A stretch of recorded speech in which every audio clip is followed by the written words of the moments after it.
교회에 나오는 사람들은 모두가 자신은 그리스도인이다 라고 생각을 합니다. 그러나 스스로 그리스도인이다 라고 생각을 한다고 해서 실제로도 그리스도인인 것은 아닙니다. 예수님께서도 교회 안에는 알곡과 쭉정이가 존재한다라고 말씀을 하셨습니다. 그리고 주여 주여 한다라고 해서 모두가 다 천국에 들어가는 것은 아니다라고도 말씀을 하셨습니다. 그러니까 스스로 그리스도인이다라고 생각하지만 예수님은 그렇게 생각하지 않는 부류의 사람들이 있다는 것입니다. 일반적으로 사람들은 나름대로 그리스도인이라고 부를 수 있는 조건에 대해서 여러 가지 생각들을 가지고 있습니다. 어떤 사람들은 주일이 되면 교회에 나와서 정한 시간에 예배를 드리고 또 교회 등록해서 직분을 받으면 자동적으로 그리스도인이 된다라고 생각을 합니다. 정작 성경은 하나도 모르면서 성경 가르침은 전혀 이해하지도 못하면서 그리고 자신이 그리스도인 이유조차 이야기하지도 못하면서 그리스도인이라고 생각을 합니다. 그런가 하면 어떤 사람들은 교회가 가르치고 있는 교리와 신앙 고백을 이해하고 받아들이기만 하면 그리스도인이 된다라고 생각하는 사람이 있습니다. 물론 교리와 신앙 고백은 그리스도인 신앙생활에서 중요합니다. 자신이 무엇을 믿고 있는지에 대한 이해도 없으면서 진정한 그리스도인이 될 수는 없기 때문입니다. 그러나 교리나 신앙 고백이 곧 기독교는 아닙니다. 우리는 교회가 오랜 역사 속에서 받아들여왔던 정통신학이 말하는 진리를 믿어야만 합니다. 그러나 그것을 지적으로 이해하고 받아들인다라고 해서 그리스도인이 되는 것은 결코 아닙니다. 교리와 신학을 머리로만 받아들이는 경우도 많이 있습니다. 그리스도인이 아닌 철학자들 가운데서는 기독교의 교리에 대해서 탁월하게 이해하고 있는 사람들이 많이 있습니다. 그러나 몸이 건조한 신학은 아무 가치도 없습니다. 진리를 알고 있고 머리로는 그 진리를 믿는다라고 하면서도 막상 죽음 앞에서는 길을 잃어버리고 버림받은 것 같은 절망하는 사람들이 있습니다. 기독교의 교리와 신학을 알고 있어도 인생의 마지막 순간에 구원의 소망이 없는 사람들이 있습니다. 그런 것은 결코 기독교가 아닙니다. 어떤 사람들은 타락하고 비도덕적인 이 세상에서 도덕적인 가치들을 지키면서 선한 삶을 사는 것이 곧 그리스도인이 되는 길이다라고 말하기도 합니다. 그들은 최소한 그리스도인이라면 이러이러한 것은 해서는 안 된다라고 윤리적인 차원에서 이야기를 합니다. 나아가 그리스도인은 보다 적극적으로 선행을 베풀고 거룩한 삶을 살아야 한다라고 주장하기도 합니다. 그렇게 할 때에 그리스도인이 될 수가 있다는 것입니다. 물론 그리스도인이라고 하면서 그리스도인이라고 한다면 믿지 않는 사람들과는 삶의 차원이 달라야만 합니다. 그러나 남들보다 착하고 선하게 산다라고 해서 그를 그리스도인이라고 말하지는 않습니다. 믿지 않는 불신자들 가운데서도 착하고 선하게 살아가는 사람들이 많이 있습니다. 심지어 어떤 사람은 그리스도인의 자격으로 극적인 체험을 내세우는 사람들이 있습니다. 말하자면 환상이나 뜨거운 체험을 했느냐라고 하는 것입니다. 물론 기독교 신학은 전적으로 지적으로 해결되는 일도 아니고 설량 한만으로 해결되는 일도 아닙니다. 기독교는 생생한 사한 체험입니다. 기독교 신앙에서 체험적인 신앙은 무엇보다도 중요합니다. 그러나 이처럼 뜨겁게 체험하는 사람들은 그리스도인들 말고도 많이 있습니다. 이단들이나 다른 종교들에서도 이런 체험들을 제공해 줍니다. 따라서 체험만으로는 그리스도인이 될 수는 없습니다. 그 어떤 종교적 체험을 했다라고 해서 그리스도인이라고 말할 수는 없다는 것입니다. 그렇다면 여러분이 진짜 그리스도인인지 아닌지를 어떻게 알 수가 있습니까? 그 사람의 참된 신앙을 검증할 수 있는 방법이 무엇이겠습니까? 그것은 다음과 같이 질문해 보는 것입니다. 여러분은 자신을 시험하는 지극히 힘들고 괴로운 상황에 처했을 때에 어떻게 반응하십니까? 인생의 막다른 골목과 같은 극심한 고난과 시련에 처했을 때에 어떻게 행동하십니까? 인생이 평탄하게 잘 풀리고 모든 하는 일들이 형통하는 동안에는 그럭저럭 신앙생활을 잘 하면서 살아갈 수가 있습니다. 그러다가 어느 날 갑자기 큰 위기에 부닥치게 되면 지금까지 믿어왔던 신앙이 자기에게 아무 의미도 갖지 못한다는 사실을 깨닫게 될 때가 있습니다. 솔직히 그동안 나름대로 열심히 신앙생활을 해왔지만 막상 어려움이 닥쳤을 때는 그 신앙이 아무런 도움이 되지 못하는 사람들이 많이 있습니다. 이처럼 여러분의 눈앞에 닥친 상황, 시련과 역경, 곤란과 죽음, 오늘 갑자기 닥친 고통스러운 일들은 여러분이 지금까지 믿어왔던 신앙이 진정한 것인지를 검증해주는 시금석 역할을 할 것입니다. 우리는 어려울 때 친구가 진짜 친구다라는 말을 곧잘 합니다. 즉 여러분 수준의 돈이 있고 만사가 잘 풀릴 때는 간이라도 빼줄 듯이 곰살궂게 굴다가도 막상 곤경에 처했을 때는 설며시 도망쳐버리거나 외면하는 사람들이 있습니다. 그런 친구는 진짜 친구가 아닙니다. 우리의 신앙이라고 하는 것도 그렇습니다. 우리의 신앙 고백이 진짜 가치가 있는 것인지 아닌지를 검증하는 궁극적인 방법이 있습니다. 그것은 모든 길이 막히고 누구의 도움도 받을 수 없으며 자기의 힘으로도 할 수 있는 일이 없다라고 느껴질 때에 그때에 어떻게 반응하며 행동하느냐를 보는 것입니다. 혹은 섬기는 교회의 공동체가 어려움에 처했을 때에 어떻게 반응하고 행동하느냐를 보는 것입니다. 그럼 사랑하는 여러분, 진정한 그리스도인은 고난과 시련의 때에 어떻게 반응하고 행동합니까? 오늘 본문의 말씀에 그 대답이 나와 있습니다. 본문의 말씀은 진정한 기독교가 무엇인지 그리고 참된 그리스도인의 모습이 어떠해야 하는지를 보여주고 있습니다. 보십시오.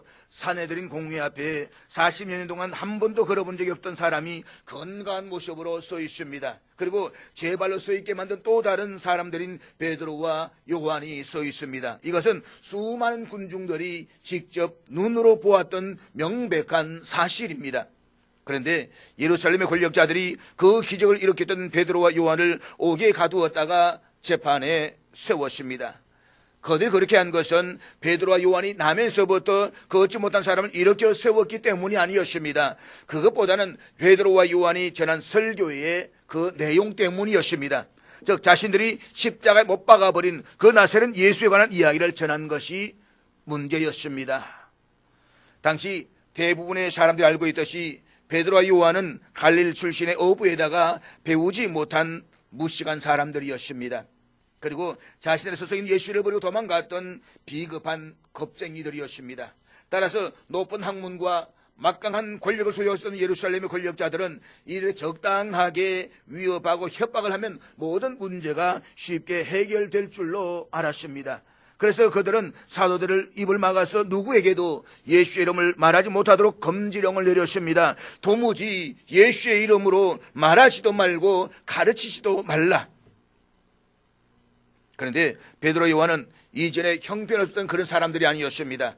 성령의 충만을 받은 두 사람은 이스라엘의 최고 법정인 사내들 공회 앞에서 전혀 주눅이 들거나 겁을 먹지 않고 담대하게 대받아서 말했습니다. 하나님 앞에서 너희의 말을 듣는 것이 하나님의 말씀 듣는 것보다 옳은가 판단하라. 우리는 보고 들은 것을 말하지 아니할 수 없다. 무시한 겁쟁이들이라고 생각하고 있었던, 그래서 협박했던 권력자들은 베드로와 요한의 예상치 못한 반응에 당황했을 것입니다. 생각 같아서는 당장에 처형해 버리고도 싶었을 것입니다. 그렇지만 놀라운 기적을 보았던 무리들이 하나님을 찬양하고 있던 그 상황에서 말을 듣지 않는다고 사도들을 처벌했다가는 폭동이 일어날지도 모른다는 두려움에 결국 몇 마디 위협만 하고 놓아주었습니다. 베드로와 요한은 예수의 이름으로 계속 말을 하면 다시 체포될 뿐만 아니라 죽임을 당할 수 있다는 엄청난 협박과 경고를 받고 풀려났습니다. 그런데 베드로와 요한이 자신이 그렇게 공에서 풀려난 후에 무엇을 했습니까? 본문 23절 말씀입니다. 사도들이 노임에 그 동료에게 가서 제사장들과 장로들의 말을 다 알리니라. 본문에서 볼 수 있듯이 두 사람은 사내린 공회의 금지령과 협박에도 불구하고 풀려나자마자 곧바로 성도들과 다른 사도들이 있는 교회 공동체로 돌아갔습니다. 그리고 그들은 그동안 일했던 일들을 낱낱이 다 이야기했습니다. 사랑하는 여러분, 우리가 이 일에 관심을 갖는 것은 이 일 자체가 무슨 흥미나 가치가 있기 때문이 아닙니다. 또한 일이 어쩌다가 역사의 기록이 남아있기 때문도 아닙니다. 우리가 본문에서 관심을 갖는 것은 진짜 그리스도인인지 아닌지를 구별할 수 있는 근거가 바로 여기에 있기 때문인 것입니다. 따라서 우리는 본문을 통해서 참된 그리스도의 모습을 보면서 우리의 삶을 조망하고 또 스스로 검증해 볼 수 있는 그런 시간이 되었으면 좋겠습니다. 그렇다면 베드로 요한이 교회 공동체에 돌아가서 예수의 이름을 말하지도 말고 가르치지도 말라는 명령을 받았을 뿐만 아니라 당국자들이 교회를 제거하는 것 같다는 이야기를 전했을 때에 교회와 그리스도인들은 어떻게 반응하고 행동했습니까? 다시 말해서 참된 그리스도인됨의 표지가 무엇입니까? 첫째로 그들은 한 마음으로 기도했습니다. 본문 24절 말씀 같이 보도록 하겠습니다. 그들이 듣고 한 마음으로 하나님께 소리를 높여 이르되 대주제여 천지와 바다와 그 가운데 만물을 지은이시여. 하루 동안 감옥에 갇혔다가 협박과 위협으로 점철된 불법적인 재판 과정을 겪고 난 두 사도들이 자신들을 애타게 기다리고 있던 교회 공동체로 돌아왔습니다. 그리고 예루살렘 권력자들로부터 이후로는 예수의 이름으로 말하지도 말고 가르치지도 말라는 협박을 받았다는 이야기를 전했습니다. 그때 그들이 제일 먼저 취했던 행동은 바로 기도였습니다. 그들이 듣고 한 마음으로 하나님께 소리를 높여 이르되, 그렇습니다. 예루살렘 교회의 성도들은 이제부터 자신들이 다칠 시련과 고난과 극심한 박해에 대한 이야기를 듣는 순간 낙심하거나 위축될 수도 있었겠지만 모두가 한 마음으로 기도했습니다. 이것이 고난과 시련 앞에서 그리스도인됨을 증거할 수 있는 방법인 것입니다. 즉 우리의 신앙 고백을 검증할 수 있는 궁극적인 방법은 극심한 고난이나 시련을 당했을 때에 우리가 가장 먼저 어떤 반응과 행동을 하는지를 살펴보는 것입니다. 그리고 그것은 바로 하나님께 전심으로 나아가 기도하는 것입니다. 사랑하는 여러분, 예루살렘 교회 성도들은 다 죽여 오수해버리겠다는 위협과 모든 것을 끝장내버리겠다는 위협을 받고 있습니다. 이것은 실제적인 위협이었습니다. 그리고 얼마 후에 서대반이 순교를 당했고 예루살렘 교회의 성도들은 극심한 핍박으로 뿔뿔이 흩어져야만 했습니다. 예루살렘 교회 성도들은 생명의 직접적인 위협을 받고 있었습니다. 그래 불구하고 그들은 좌절하거나 낙심하는 것이 아니라 오히려 더 큰 사역을 위해서 적극적으로 기도했습니다. 무엇보다 그들의 기도는 한 마음으로 드린 기도였습니다. 여기서 한 마음이라는 헬라어는 하나의 열정으로 일치된 마음으로 라는 뜻을 가지고 있습니다. 당시 기도를 드린 사람들의 수요가 얼마나 되었는지 알 수는 없지만 성령 충만한 성도들이 하나의 지향점을 가지고 기도를 드렸던 것만큼은 분명합니다. 그리고 그들은 소리 높여 뜨겁게 하나님께 기도를 드렸습니다. 그들이처럼 하나님께 기도를 드릴 수 있었던 것은 하나님을 절대적으로 신뢰하면서 하나님 향한 확신을 가지고 있었기 때문이었습니다. 우리는 낯선 세상, 바로 다음 순간에 무슨 일이 일어날는지 모르는 위기의 세상에 살아가고 있습니다. 그렇다면 우리가 기도한다는 것이 무엇인지를 아시겠습니까?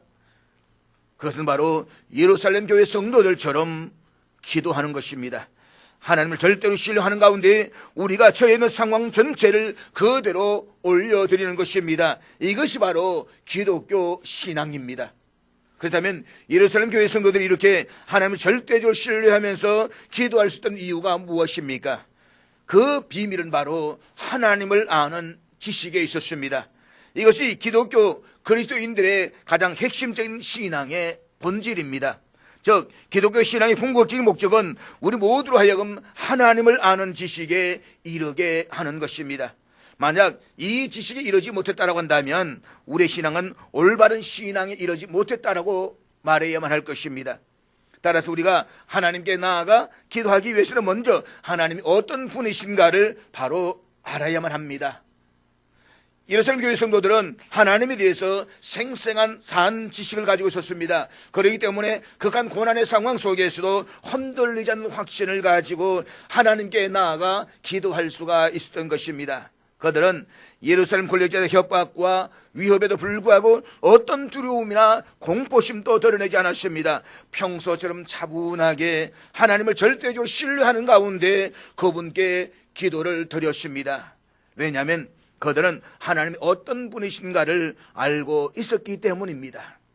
그렇다면 오늘 본문에서 보게 되는 예루살렘 교회 성도들은 하나님을 어떤 분으로 알고 있었습니까?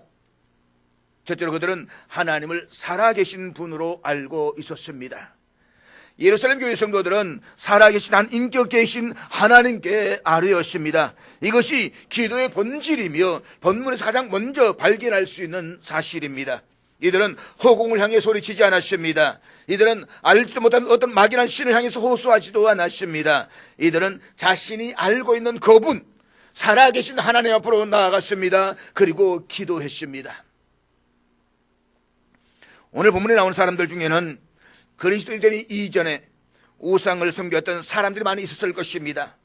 그들은 이전에 금은과 나무와 돌로 신상을 만들어서 그것에게 절하고 제사를 드렸습니다. 그들은 규칙적으로 예배에 참석했고 자신들의 종교에서 나름의 의미를 찾았습니다. 그러나 사실 그것들은 아무것도 숨기지 않은 것이나 다름없었습니다. 그들이 섬기는 우상은 생명이 없었기 때문입니다. 그것은 인간들이 필요에 의해서 피조물들을 가지고 만든 것으로 죽은 것들이었습니다. 우상은 아무것도 할 수가 없었습니다. 오히려 우상 숭배자들이 우상을 위해서 온갖 것들을 다 해주어야만 했습니다. 잊지 마십시오.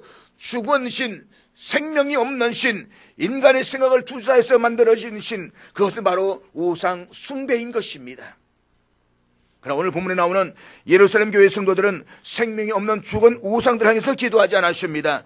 그들은 말을 걸 수 있는 지극히 인격적이신 하나님께 기도했습니다.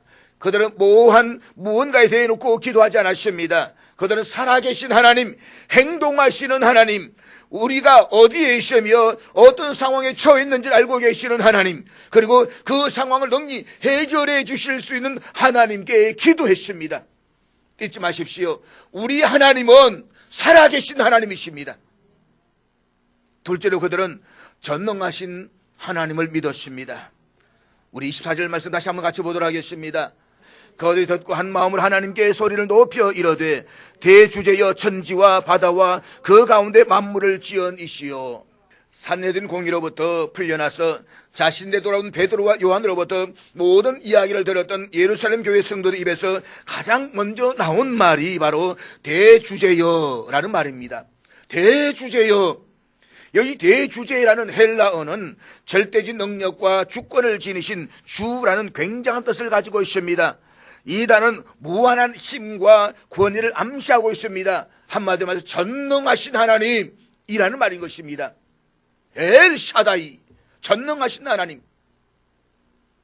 지금 고난과 박해의 위협 앞에 직면해 있는 예루살렘 교회 성도들이 아뢰고 있는 분은 전 우주를 통치하시고 다스리시는 대주제이십니다. 따라서 이들이 하나님을 대주제라고 부른 것은 비록 눈에 보이는 세상이 로마 제국이나 혹은 산헤드린에 의해서 다스려지고 있는 것처럼 보여지지만 그 현상 너머에서 실제로 통치하고 계시는 분은 바로 전능하신 하나님이시다라고 하는 것입니다.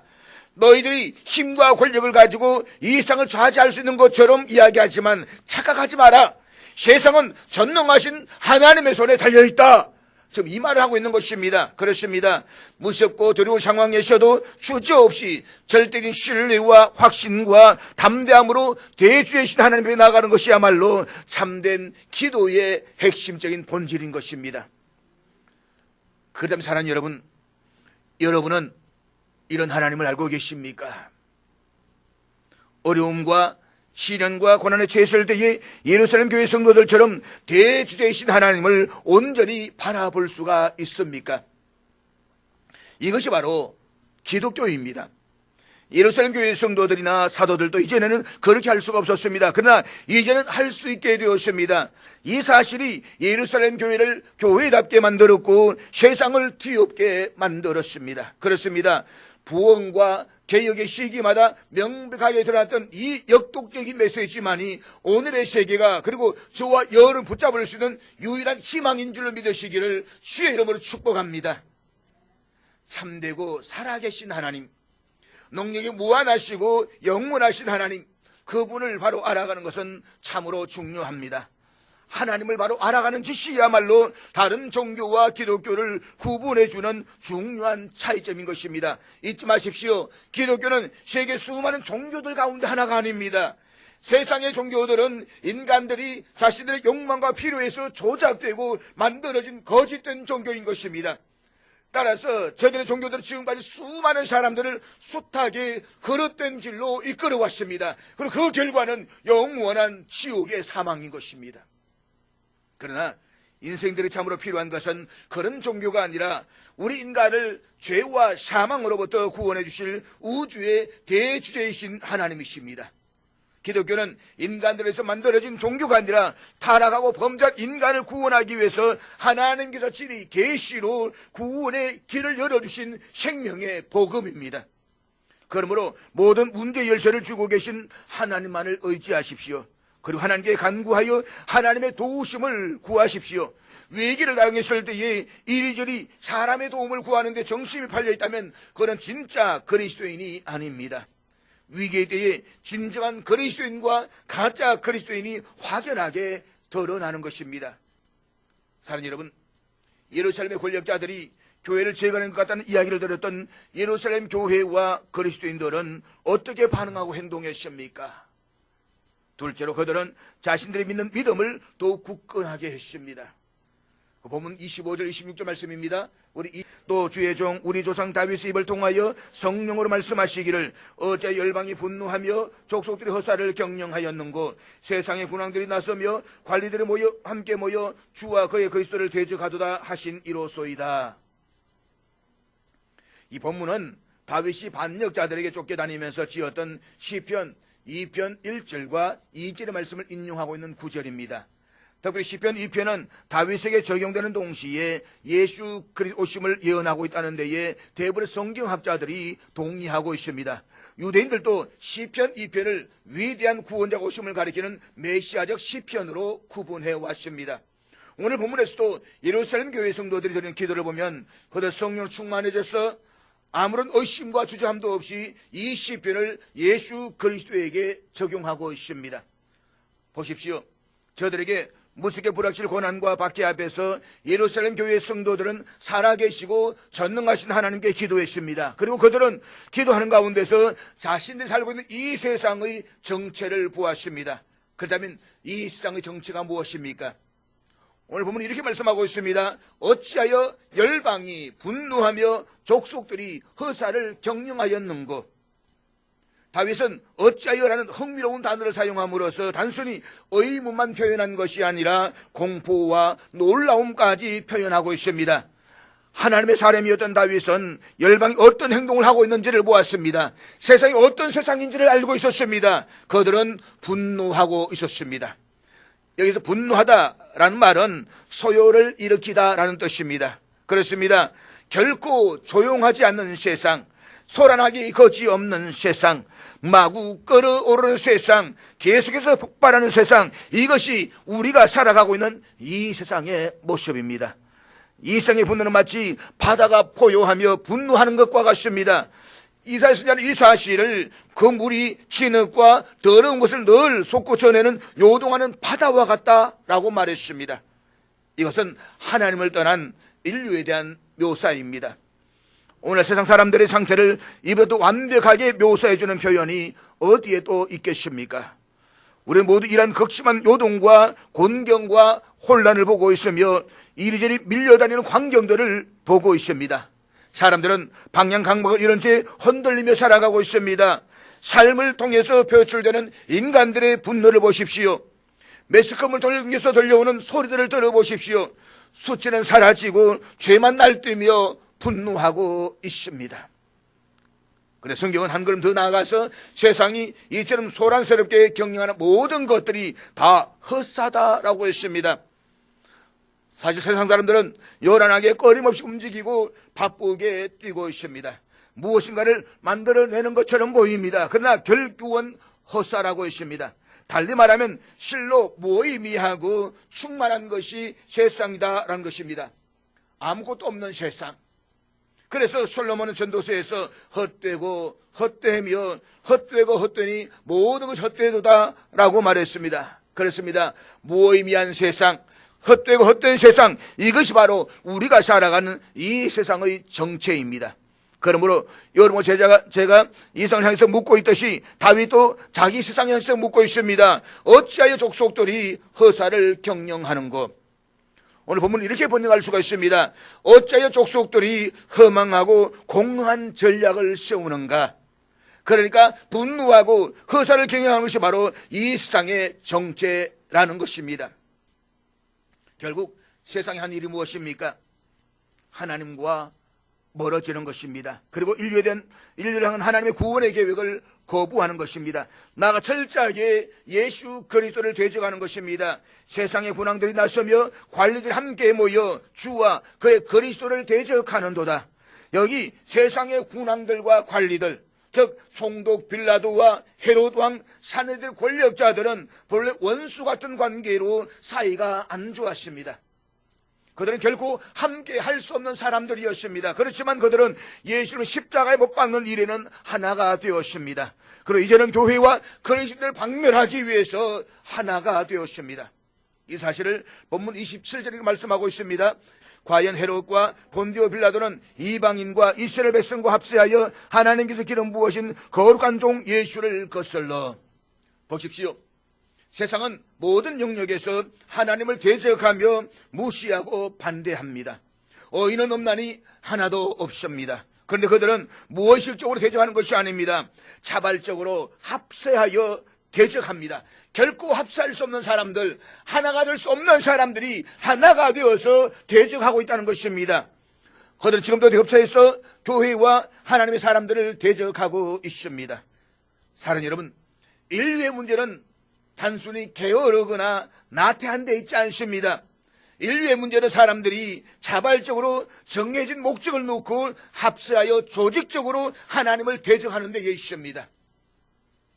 예루살렘 교회 성도들은 다락방에서 기도하는 가운데 이 사실을 명확하게 깨달았습니다. 서로 적대 관계에 있었던 헤롯 왕과 본디오 빌라도와 사내들 권력자들이 친구가 되어서 한 패거리가 되었습니다. 그리고 이방인과 이스라엘 백성들 합세해서 그리스도를 대적해서 업무를 꾸미는 일에 하나가 되었습니다. 이스라엘 백성들은 이방인들을 무시했습니다. 저들은 버림받은 저주받은 민족으로 생각했습니다. 결코 할 수 없는 일들, 하나가 될 수 없는 저들이 하나가 되고 저들이 뭉쳤던 중요한 이유는 무엇이냐? 우리를 구원하기 위해서던 하나님의 아들 예수 그리스도를 대적하기 위해서였다라고 하는 것입니다.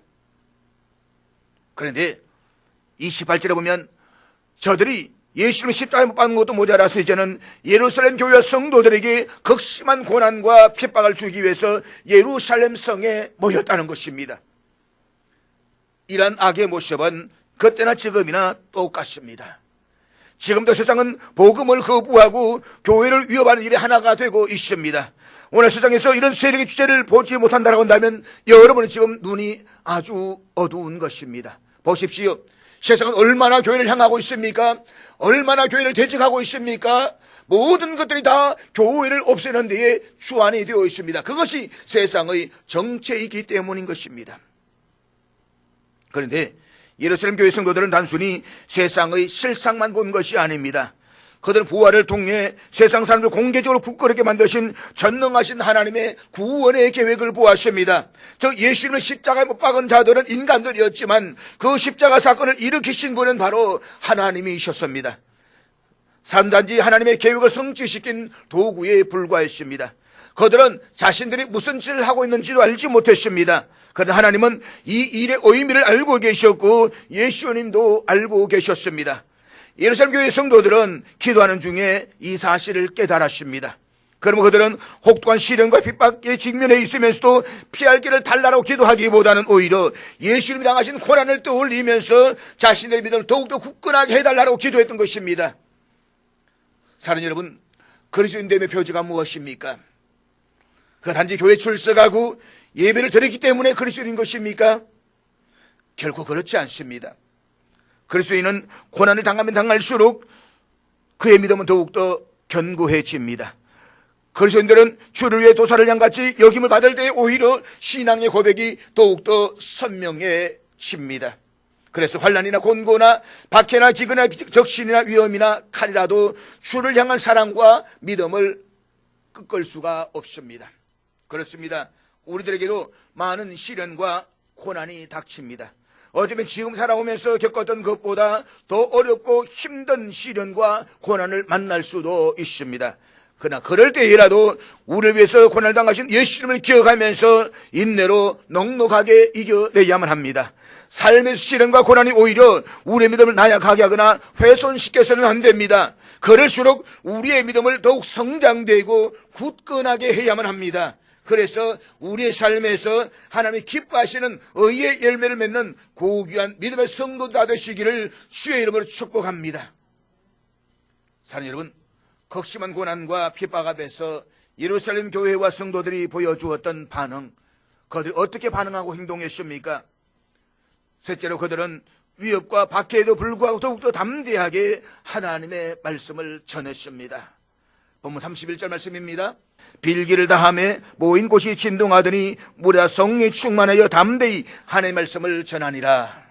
베드로와 요한은 엄청난 협박과 경고를 받고 풀려났습니다.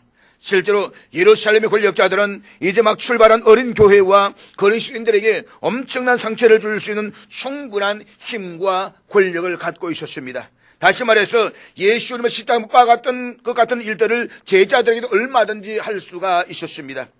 만약 제가 베드로와 요한처럼 당국자들로부터 그와 같은 협박과 경고를 받은 후에 풀려났다라고 한다면 저는 담대함보다는 하나님의 보호하심을 위해서 기도했을 것입니다. 그렇지만 예루살렘 교회가 하나님께 기도했던 것은 담대히 하나님의 말씀을 전하게 하여 주옵시며 라는 것이었습니다. 참으로 기도의 내용이 아름답습니다. 이것이 바로 진짜 그리스도인의 모습인 것입니다. 사랑하는 여러분, 큰 고난과 핍박이 있었습니다. 베드로 요한은 벌써 감옥에 들어가서 매를 맞고 나왔습니다. 지금도 위협을 받고 있습니다. 다시 복음을 전하면 또 끌려 들어가서 매를 맞을 것입니다. 어쩌면 목숨까지도 잃게 될 것입니다. 그렇지만 그들은 자신의 당면한 문제를 해결해달라고 대책 회의를 하지 않았습니다. 이 고난의 위기에서 벗어나게 해달라고 기도하지도 않았습니다. 아마 우리들 같으면 하나님, 우리 당하는 핍박을 돌아보시고 우리 핍박하는 저들을 소멸시켜 주시옵소서 라고 기도할 것입니다.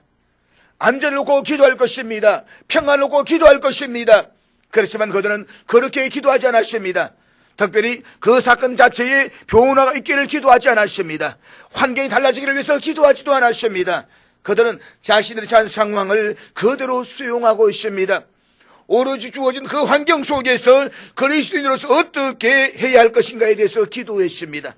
그래서 그들은 자신들의 생명이 위협받을 수 있는 그 급박한 상황 가운데서도 담대히 하나님의 말씀을 전할 수 있게 해달라고 기도했습니다.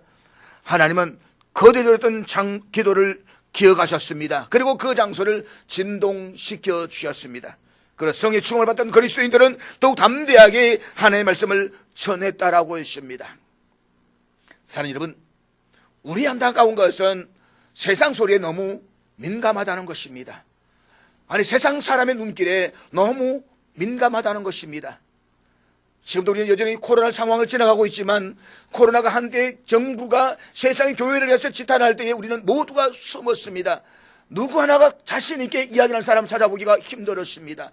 또 뭐라고 할까봐, 찍힐까봐, 왕따 당할까봐 우리 늘 두려웠습니다. 사실 교회가 코로나 진원지였습니까? 오히려 교회는 더 안전했습니다. 이단들, 잘못된 곳에서 문제가 일어나기는 했었지만 통계로는 오히려 교회가 훨씬 더 적었습니다. 세상이 교회를 때릴 때에 우리는 그냥 침묵하게 바빴고 숨어들기에 바빴습니다. 그럼 오늘 보십시오. 이들은 그렇지 않았습니다. 세상이 힘들 때에, 핍박을 전할 때에, 말하지 말라고 할 때에 오히려 그들은 담대하게 하나님께 나가 기도했고 세상의 실상을 보았고 자신의 믿음을 굳건하게 했고 그리고 담대하게 복음을 전거했습니다. 누가복음과 사도행전에는 제자들이 핍박을 받을 때에 겁을 먹고 움츠리지 말도록 강력하게 요청하는 경우가 많이 있습니다. 누가가 사도행전에서 강조하고 있는 것은 부활하신 예수님께서 바울의 주신 말씀으로 보여줄 수 있습니다. 두려워하지 말며 침묵하지 말고 말하라. 내가 너와 함께 한다. 극심한 핍박으로 교회 공동체를 와해시키려고 할 때에 그리스도인들은 어떻게 했습니까? 그들은 하나님께로 향했습니다. 그리고 기도하는 가운데 세상이 원래 그렇다는 사실을 깨닫는 순간 그들은 자신들의 믿음을 더욱더 굳건하게 했습니다. 그리고 그는 담대하게 하나님의 말씀을 전했습니다. 이것이 바로 참된 그리스도인의 표지인 것입니다. 따라서 우리도 베드로와 요한처럼 예루살렘 교회 성도들처럼 영광으로 나아가는 멋진 그리스도인의 삶을 살아드릴 수 있는 그런 은혜가 있기를 주의 이름으로 축복합니다.